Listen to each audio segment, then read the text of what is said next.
Hello and welcome to the Drexel Interview.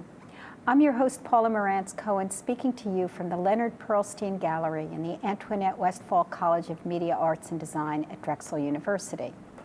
Today my guest is Gary Shteyngart, author of 3 acclaimed novels, The Russian Debutante's Handbook, Absurdistan, and Super Sad True Love Story, as well as his latest book, a memoir entitled Little Failure. This is the second episode in a 2-part interview. In the first episode, we spoke about Gary Shteyngart's life, as he describes it in the memoir, up through the publication of his first novel, The Russian Debutante's Handbook. In this second part, we'll proceed from there. Gary Shteyngart, welcome to the Drexel Interview. Thank you. Great to be here. Your first novel, The Russian Debutante's Handbook, is the story of Vladimir Gershkin, a young Russian Jewish immigrant who works at, and I love this, the Emma Lazarus Immigrant Absorption Society, and travels from the Lower East Side of Manhattan to a fictional Eastern European city, Prague, which is termed the Paris of the 90s. It's a zany story, very clever, I think, very full of satirical riffs. And I wonder how you get your ideas going and how you elaborate them. How does your storytelling work? Well, I am a kind of journalist in a way. I take note of things. I think Saul Bellow said that writers had to be the great noticers. And I did work for an organization. It wasn't called the Emma Lazarus Immigrant Absorption Society, but it was a resettlement agency.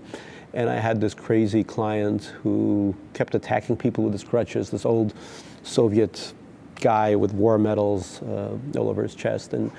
And his craziness kind of reminded me of the insanity of just growing up Russian, you know, my upbringing, and I had a stepfather who was a little bit like that, not a lot like that, but had some similarities. And I thought, what if this guy was the father of a very rich Russian mafioso in Eastern Europe, and lived actually in a giant penthouse instead of public housing or wherever he would have lived in real life. And so I just took off from that. I had spent my junior year in Prague. So Prague is Prague. Sort of. It became, why did you not use Prague? Because I wanted, for example, in the middle of this city, there's a giant statue of Stalin that's bigger than the Statue of Liberty, and that doesn't exist in the real Prague, so I had to make things up, and other reasons as well. I started writing almost as soon as I got back from my junior year in Prague, because those two things, working at this resettlement agency and meeting this guy and seeing what the transition was like in Eastern Europe, sort of came together. And as for a character, it was very autobiographical. Vladimir Gershkin also had a mother who was pushing him toward law or business. I can't remember which school she's pushing him to. And, you know, had very similar circumstances, went to a progressive Midwestern college, yes, like Oberlin, and had graduated from a math and science high school. So the similarities were many.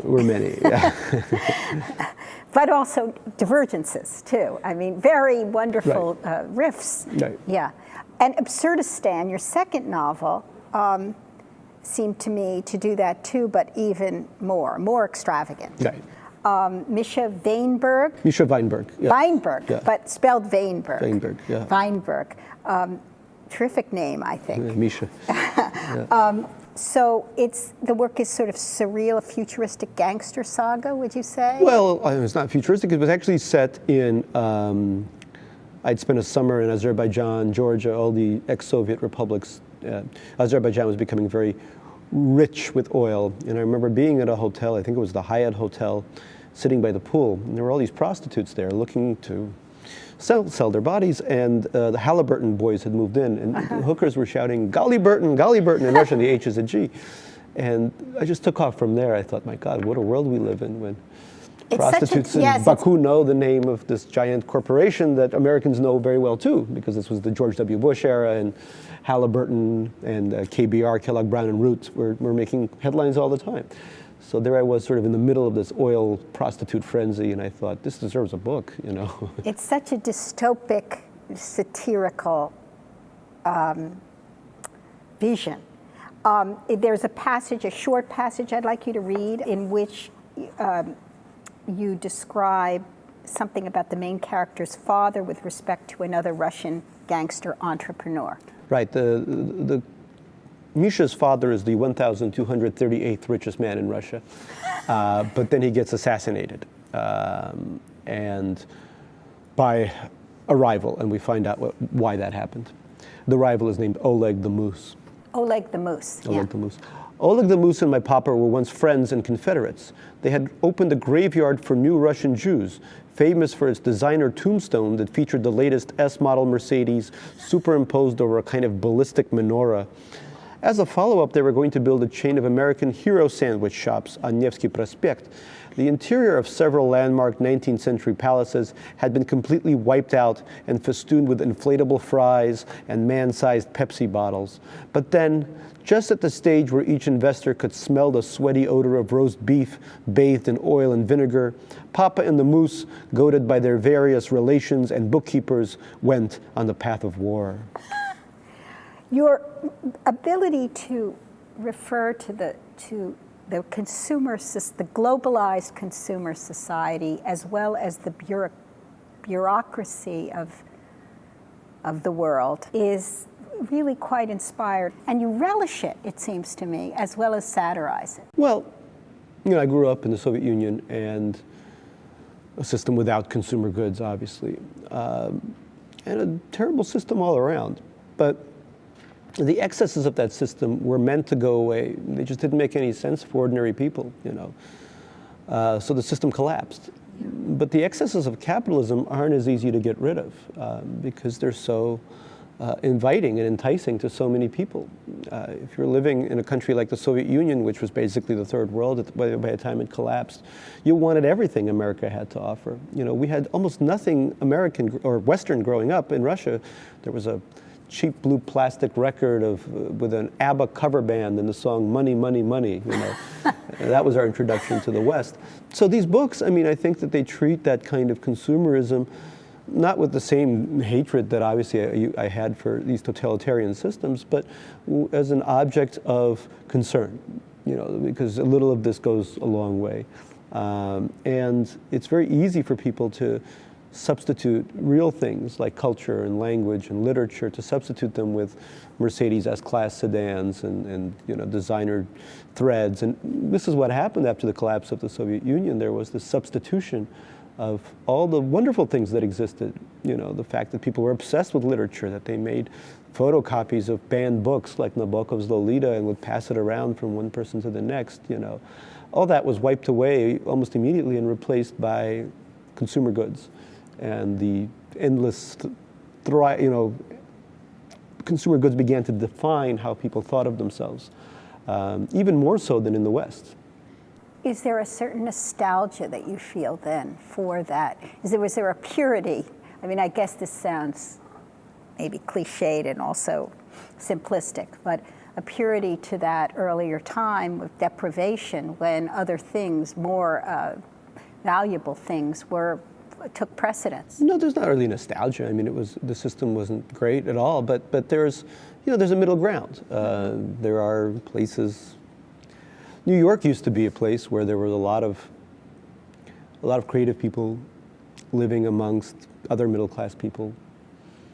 There was an exchange of ideas, but that's been moved out of the picture. Now Manhattan is an island of millionaires and billionaires. Where are the creative people now? They're in smaller places. There are still some in New York, but I think a lot of them moved to places where one can afford to live, like Berlin is a great example, where you can rent an apartment for 300 euros. Portland, Austin, all these little cities, I think they're also being gentrified at a very huge pace, but they used to offer something to people. San Francisco used to be a very interesting town, but now again has also been corporatized to a very large extent. I want to move to your third novel, Super Sad True Love Story, which I've really enjoyed a great deal. As the title announces, it's a love story about another Russian Jewish character, Lenny Abramov, and his pursuit of his true love, a Korean-American woman.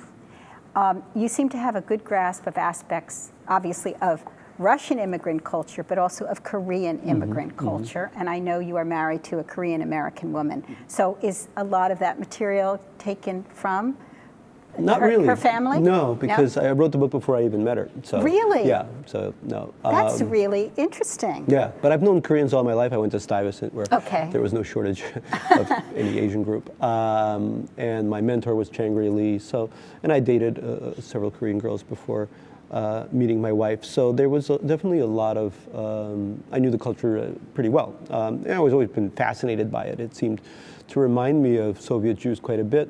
Soviet Jews saw themselves as a small minority. Koreans are a small nation surrounded by China and Japan and other nations which sometimes don't do so well by Korea. And then there's the emphasis on academia and Pushing the children. pushing the children, and also cabbage plays a big role in both cultures. You know, although I prefer kimchi quite a bit more to. If I were to ask you what the divergence, what might be one or 2 points of difference between the two cultures, what would you say? Well, in Russia in general, people don't take care of themselves very much. Physically? Men die before age 60. You know, Koreans have a very long, huge longevity. I think the difference between Russian men and Korean women is about as huge as you could imagine in terms of lifespan. Because of eating habits? Well, everything: smoking, eating, violence, just whatever you, pollution, whatever metric you want to use. It's not favorable to Russia. This novel, Super Sad True Love Story, is a kind of postmodern epistolary novel. You use email, is it email? Yeah, and Skyping. A kind of email, and, right. Yeah, and diary entries and so forth. I wonder if you were thinking in a literary vein when you wrote it this way in terms of, I mean, the beginning of the novel in the 18th century was the epistolary novel, and you're doing something here in that form. Was that conscious? Well, it was a little bit of a shortcut for me because theoretically in this future nobody uses words at all. As, you know, people just, or nobody writes words. People just appear in front of each other visually all the time, no matter what they're doing. People talk to each other while having sex with another person, and you know, it's just a very it's a complete media culture. Complete media, kind of overly pornographied culture. But because I wanted the book to express something about the character who's writing it, I had to revert to the idea that she would actually write these very long email-type missives, and that was.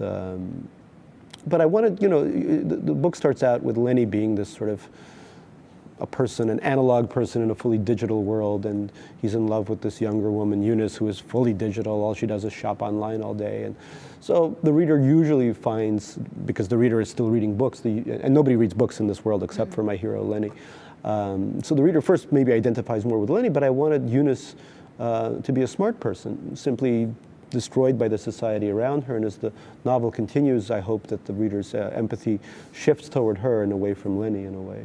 Yeah, that's eloquently put. In view of the society that you're trying to describe here, I thought perhaps you could read the description of one of the main character's friends, a novelist turned media personality, interesting, named Noah Weinberg. Yeah. Could you read? Yeah, and Noah, all he does all day is stream stuff about himself online. Noah hadn't always been this angry and caustic, but there was something disproportionate about his efforts these days, as if he could no longer keep track of how his personal decline paralleled that of our culture and state.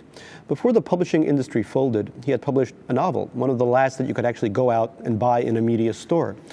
Lately he did The Noah Weinberg Show, ! Which had a grand total of 6 sponsors, whom he struggled to mention casually throughout his rants: a medium-sized escort service in Queens, several Thai snack franchises in Brownstone, Brooklyn, a former bipartisan politician who now ran security consulting for Wapachung Contingency, the well-armed security division of my employer, and I can't remember the rest. The show got hit about 15,000 times a day, which put him somewhere in the lower middle echelon of media professionals. His girlfriend, Amy Greenberg, is a pretty well-known media whore who spends about 7 hours a day streaming about her weight. As for Vishnu, my buddy does debt bombing for Colgate-Palmolive Yum Brands Viacom Credit, hanging around street corners and zapping people's apparati with images of themselves taking on more debt. I love that, streaming about her weight. Yes, it's called the Amy Greenberg Muffin Top Hour, where she talks about her muffin top. That's right. Very witty. What I think it's interesting, given your memoir and then reading these 3 books, that these novels are extremely knowing. They're full of the latest stuff of media culture, and I guess they are hip novels. And I wonder what you think of being a hip novelist, given that you, as you represent yourself in your memoir, you were not that. I mean, you were always a marginal person. You were always felt that you weren't in the mainstream. Yeah. And yet you're writing novels that are getting this kind of acclaim, and I really think, I mean, you could say they're hot, they're hip, whatever. Talk to us about that irony. When I was growing up, I was behind the times in a big way. We didn't have a television set. We only spoke Russian in the house. Instead of watching the A-Team, Knight Rider, whatever those shows were, I was at home reading Chekhov's Lady with Lapdog. So I wasn't, hip was not the word. But as I grew older, and Oberlin had a lot to do with this. I think what Oberlin does is not a great school if you want to, have a professional career, but if you want to enter the cultural industries, it's actually really wonderful because it teaches you how to be incredibly hip. By the time how does it teach you how to be hip? Because everyone around you is wearing some kind of sarcastic trucker's cap, and there was a guy who was wearing a full-on janitor's outfit, and I thought, my God, this poor kid, he has to work all his way through school, but I said, where does he work as a janitor? And people are like, oh my God, that's just a hip outfit. His whole janitor outfit is completely ironic. So Oberlin taught me that. And since you were observant, you took it all in. I took it all in, and then when I was let loose upon the world, I knew exactly what to do, and what to observe, and where to be. But it makes me wonder if the hippest novelists have got to always be really on the sidelines watching. Originally so, and then you become seduced and pulled into it, and then you become a part of it. And then you are partly dictating the culture back to the masses. Right. I'll be curious to see what your next novel is like. Reading your novels and then your memoir, I'm also struck by how, you are constantly taking from your own experience and then exaggerating or amplifying qualities in your own life. But it also seems to me is that you're moving inexorably toward the memoir. Mm-hmm. And I wonder if it's as though you needed to get to a point where you could actually sit down and write the memoir. Did you feel that? And why now? Why at this point did you feel you were ready? I'm 41, which, as I've said, is 74 in Russian years, so I'm not getting any younger. 74 in Russian years. That's about right. Yeah. So there's that, but there's also the feeling that I'm in a pretty decent place. I'm far away from my youth to not experience it completely viscerally. I don't have any dogs in this fight anymore. What happened happened. It's far enough away, but at the same time, I remember a lot of it. I remember growing up in Russia very well. So I wanted to work at a place where emotionally I was distant enough from it, but at the same time, I still had enough faculties to fully transcribe it. I wonder also about how your parents have responded to this. I know they had problems with your novels. Are they happier with the memoir? Well, they usually read stuff when it comes out in Russian.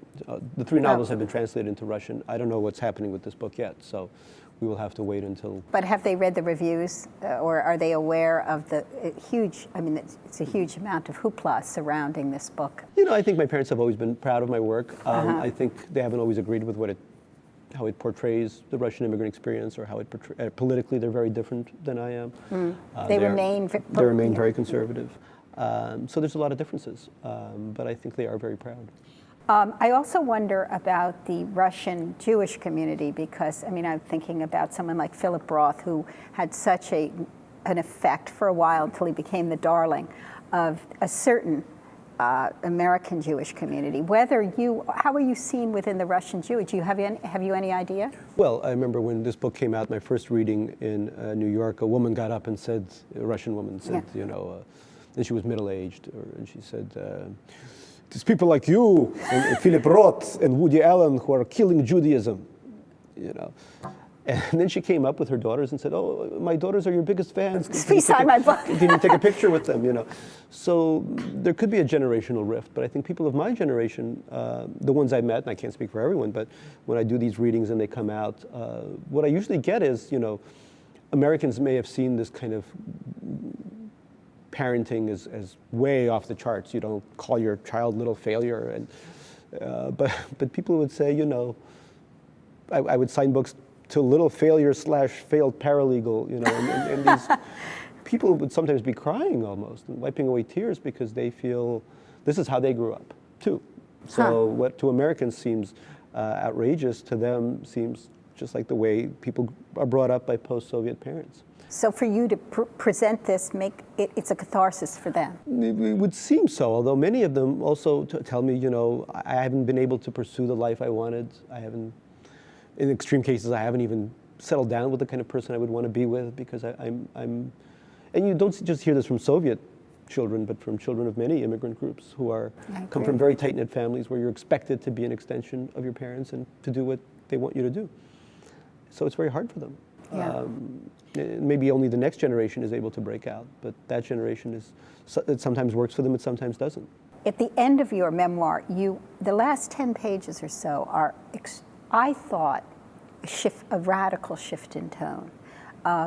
Just something very dramatic in a way that the rest of the book wasn't. There's a lot of pathos in the book along the way, but at the very end of the book, you deal with your return to Russia with your parents, and the emergence of memories that had fueled panic attacks throughout your life. And the passage, to me, is almost Proustian in its eloquence. It's a recovery narrative. It's like at the end of a suspense novel. It's a great reveal. And I wonder how aware you were of the shift in tone as you were writing it, or maybe it's just in me that I found that radical shift in tone. Have other people said this? Yeah, they have said this. I approached it differently. A lot of the stuff that I'm in the last chapter, it's basically my walking around St. Petersburg, Russia with my parents and videotaping them. Yeah. And in the previous chapters, I offer commentary on everything, and a lot of it is my typical sort of sarcastic and humorous commentary. But here I wanted to step back and just have them talk. I shape the dialogue, the form of it, but what they say is exactly what they say as I'm videotaping them. And the things that are being revealed to the reader at the same time, almost as I'm hearing them for the first time on tape. I wrote that chapter very soon after completing that journey with them. So the tone has to be different, because it's no longer this intrusive tone where I have to control things. I just want to step back and hear them talk, because what they say is very eloquent and disturbing at times and funny at times, and I think revealing at times, and it's them. And the book ends with a photograph of them. If they come off at the end extremely likable, lovable. Yes. I mean, what the process of writing this book has been is, when I was in my 20s and early 30s, there was a lot of anger I felt toward them, because like all immigrant parents, they were pushing me in a certain direction. I felt like I couldn't please them. I couldn't be who I wanted to be. There was a lot of anger, but in writing this book, the anger has been supplanted by a kind of sorrow and sadness, because they didn't grow up to become who they wanted to be. My father wanted to be an opera singer. Good luck in a horrifying anti-Semitic crumbling society like the Soviet Union. I learned a lot about their lives. I learned what their first memories were like. My father, at age 3, lost his father during World War II. He had to be evacuated. He was hiding under rail cars as German bombers swooped in overhead. His best friend died of some disease. This is at age 3 or 5,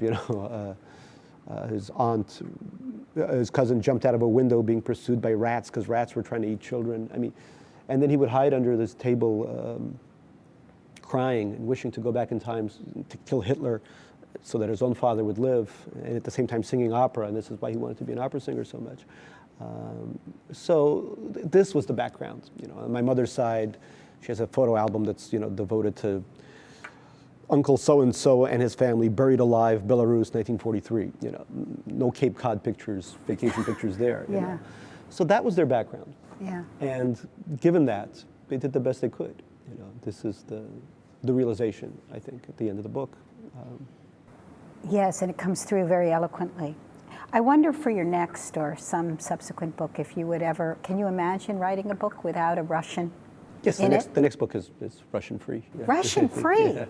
Yeah. And writing this memoir allowed me to sort of get rid of so much of this material that I can do something else now.